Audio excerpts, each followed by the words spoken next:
I saw some photos of some optical illusions online, and I thought they might look pretty good as a resin project. So I brought them into my VCarve Pro and tried the bitmap trace, but the bitmap trace didn't really do very good. So I spent quite a bit of time doing some manual tracing to get the points all lined up and everything. But after I got done with it, I thought it looked pretty good and it was worth a try.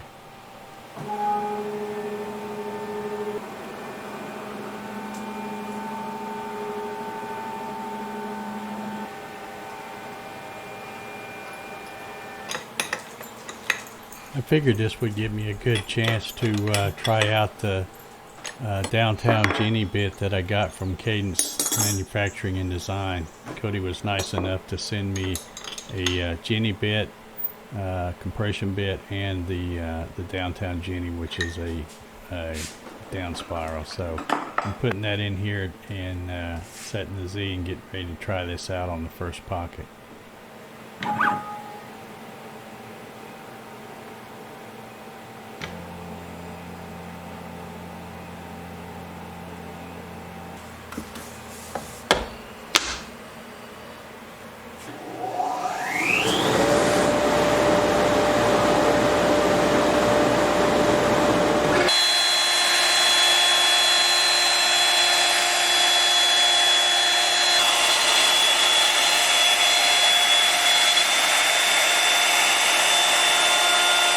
Once the pocket was done, I made it about 0.15 deep.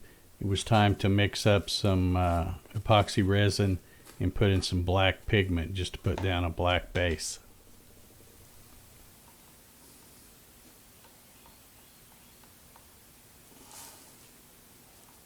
I used an online calculator to figure out the volume on this, and I was really surprised how much it took.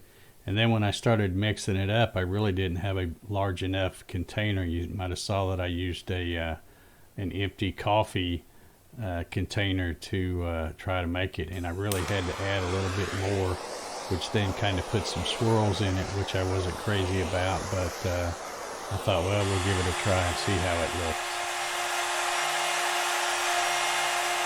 After the black had cured overnight, I came out and put in a 1/8 inch down cut spiral, and I'm using that to make the pockets for the contrasting color.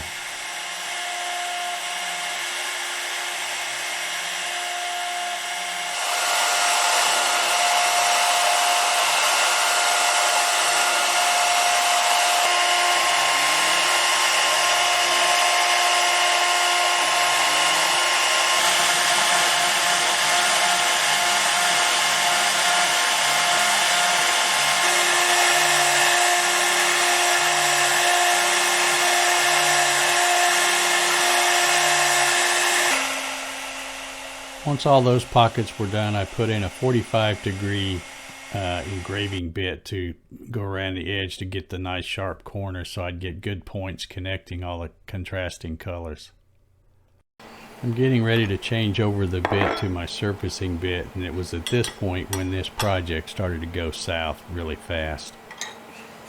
When I let the blue color cure overnight, I thought that I had plenty of resin in there, but when I came out the next day after it had cured, it had kind of sunk down. And if you look close at the big blob in the lower left-hand corner, right where the router is now, you can see that it kind of, as it cured, it kind of shrunk up and didn't get flush with the black.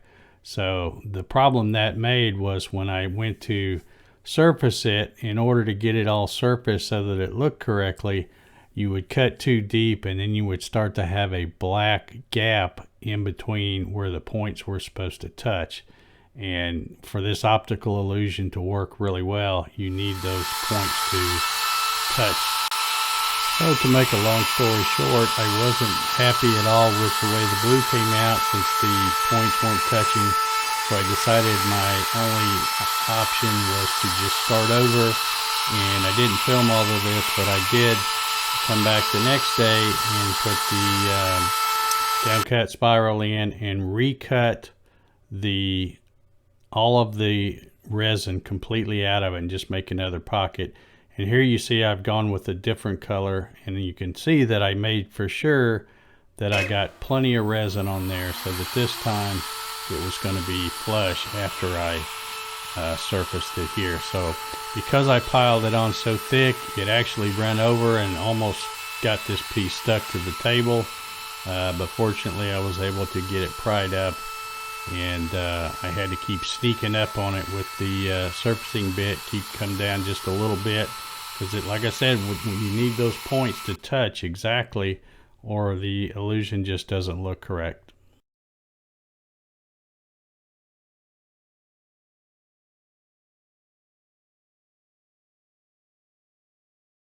Here it is after the surfacing, and you can tell that there's a big blob that had kind of overflowed on the top right hand corner, but I was able to get it pried up, and then of course I'm going to take it around back to my table saw and cut off the wooden edges.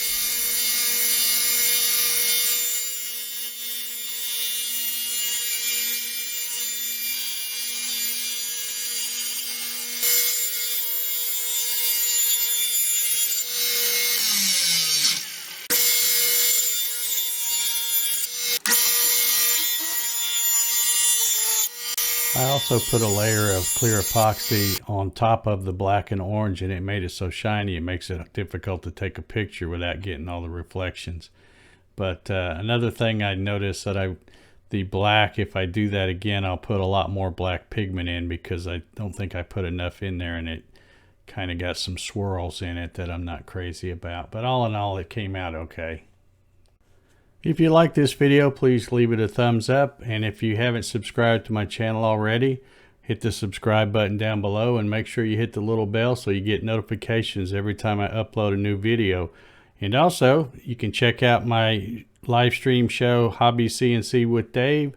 I think it's on every Saturday night at 9 p.m. Eastern, 6 p.m. Pacific, and come check it out. Thanks very much for watching.